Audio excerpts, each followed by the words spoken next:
Are leaks really leaks if they're posted on government websites? Well, wherever you land on this issue, information about Bloober Team's upcoming projects starts a whirlwind of Silent Hill speculation when they're discovered on a European Union website. Massive Entertainment officially gets a new managing director, the Umbrella Corporation is at it again, and this is the Daily Reset.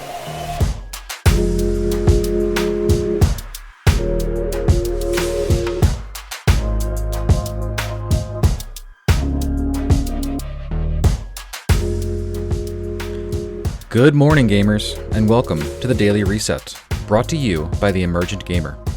Subscribe and tune in every morning to get all the biggest news stories as you start your day. We're on all major podcast platforms, and we also upload our shows to our YouTube channel if you like to listen there. I'm Trip Zero, and this is your news for July 9th, 2021.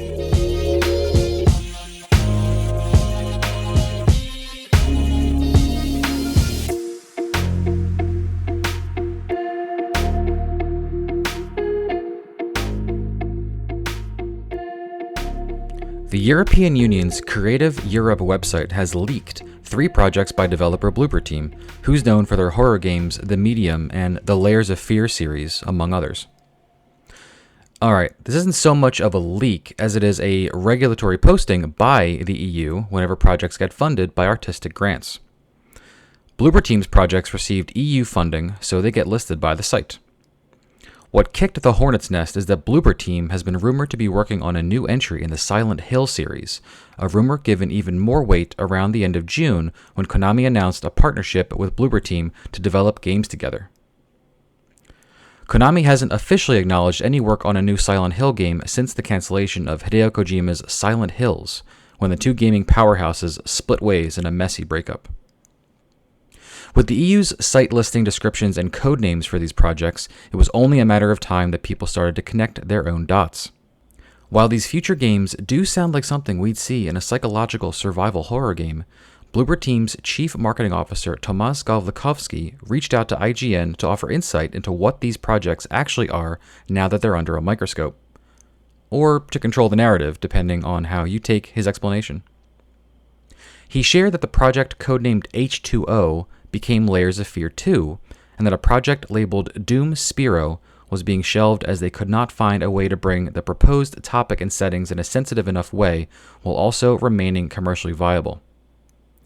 Doom Spiro was planned to be set in Litzmannstadt Ghetto, the real-life second largest ghetto for Polish Jews in German-occupied Europe during World War II. The third entry, however, is still giving Silent Hill fans hope. Codenamed Black, and very simply described as a first-person game with a mix of exploration, survival, and combat, Gawlikowski explained that the project is shifting. He says, "We're still developing a game under this codename. It's now a much different project than what you could read on the web in the past few days." Only time will tell how these rumors, announcements, and stories add up to a new Silent Hill experience. The last we've officially seen of the series was Kojima's secret playable teaser, also known as PT, the horrifying and visceral short horror game that ended up being a trailer for the now cancelled Silent Hills.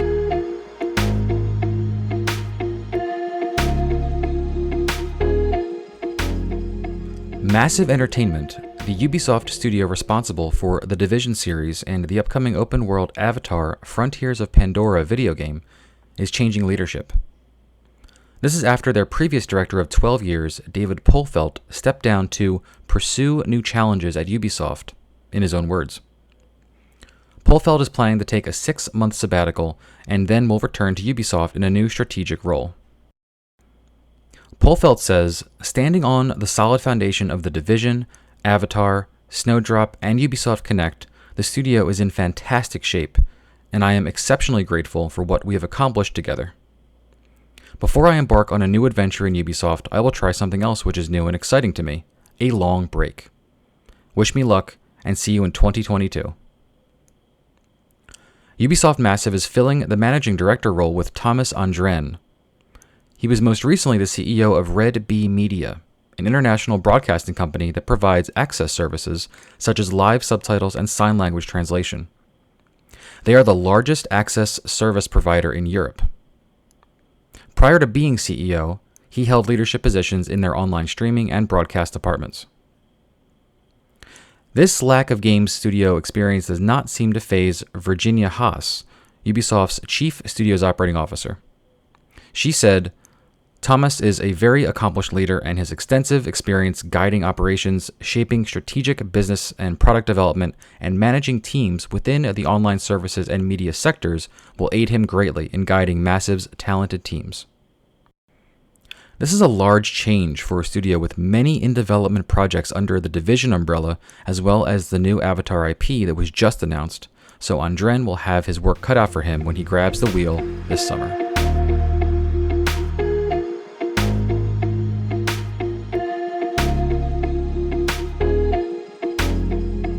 Resident Evil Infinite Darkness arrived on Netflix and is ready for your binging enjoyment.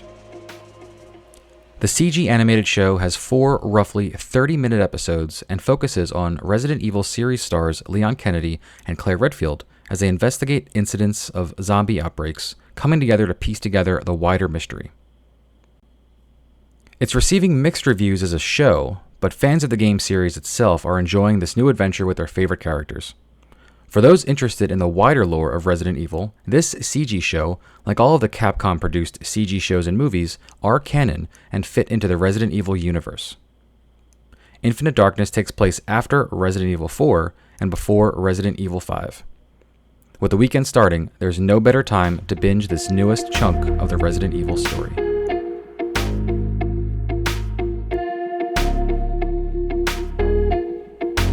That's going to be it for Friday, July 9th, 2021.